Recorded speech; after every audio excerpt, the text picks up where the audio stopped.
interconnected dance roots. So, when we think about the development of dance, it truly starts with social gatherings and entertainment.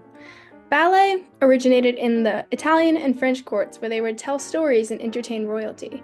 It then moved into concrete technical styles with Louis XIV and his participation and love for ballet. From there on, it was adapted by the French and the Russians and the English and the Americans and all over Europe until ballet was widely known and practiced in a very rigid manner. This flooding of ballet popularity was much to do with the interconnection of European nobility and their corroboration of the courts. So, in this very broad and loose dance web that I created, it tells the story of roughly how ballet techniques were created. So, ballet is led by the technical development and historical stories rather than specific choreographers and people that are kind of experimenting like it is in modern dance. So there are a lot of themes of nobility and European classicism as a driving force behind all of ballet. Ballet is really interconnected in the regional constructs and colonialism, moving ballet into other countries and regions. So instead of like modern dance, we have choreographers and experimentation and a kind of rebellion away from rigidity and the social structures that were binding the everywhere, all the people. Ballet was really led by technicality and the European nobility that was a driving force both in Europe and in the entire world because of the colonialism.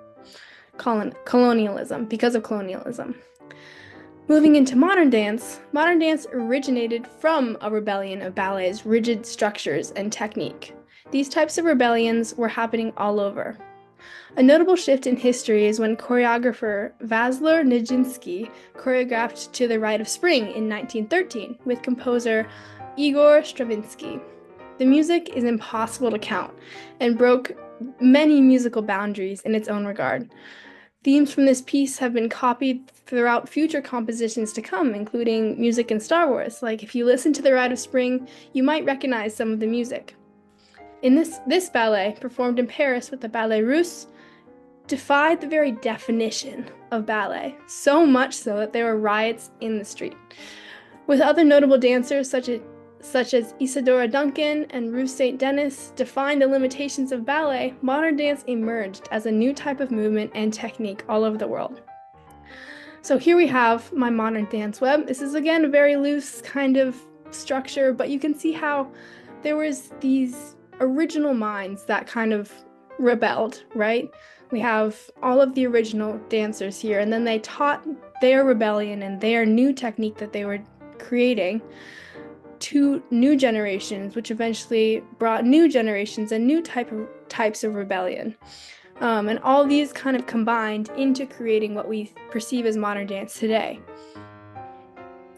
Along with this abandonment of ballet, the development of modern dance also incorporated a lot of influence from other types of dance, including like jazz and hip hop and social dance and various traditional cultural dances, depending on where the dancer is from.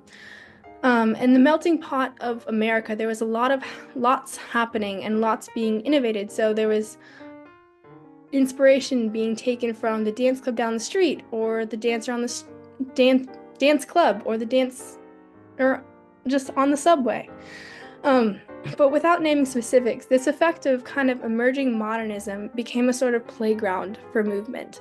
Rather than books or techniques, they were manifestos and books of ideologies that funded the rich development of modern dance. Texts to note or to check out that are examples of this are Doris Humphrey's The Art of Making Dances, or The No Manifesto by Yvonne Rainer, and The Dancer of the Future by Isadora Duncan. All these were kind of spewing the ideology that was pushing the movement that they were creating.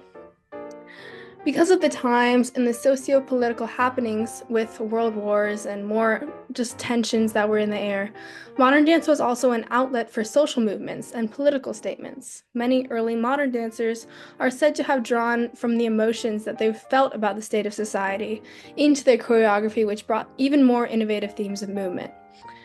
Modernism in all forms, including dance, I like to think of as just this one big massive rebellion. An initial rejection of all the societal norms that were being kind of pushed onto people.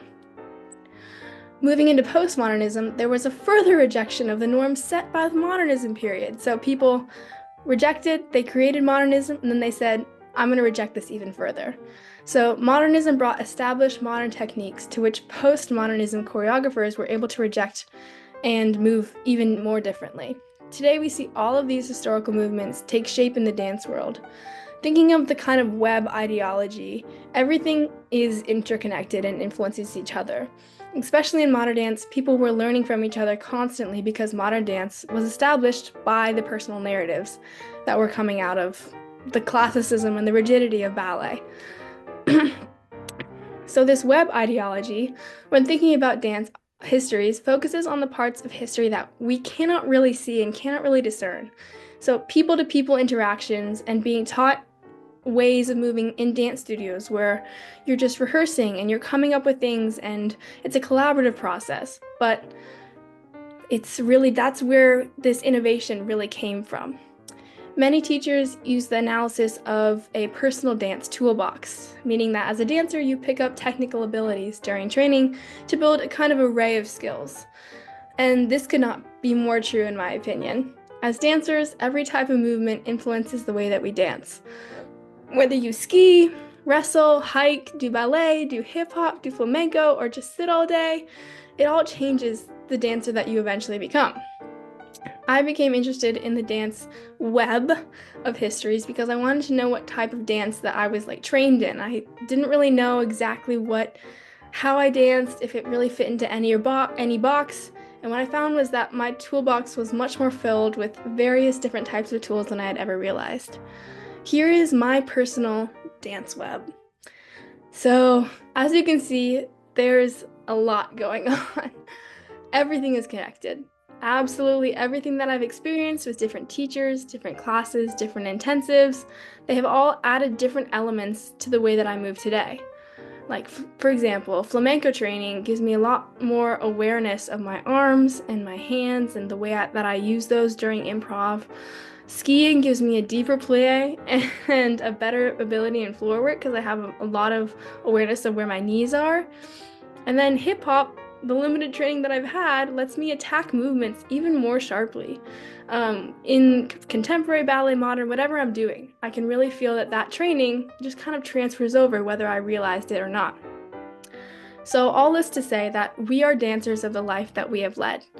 No matter what your interests are, where you are as a dancer, all of the things that you've been doing, that you enjoy, they all cooperate and they create the dancer that you are.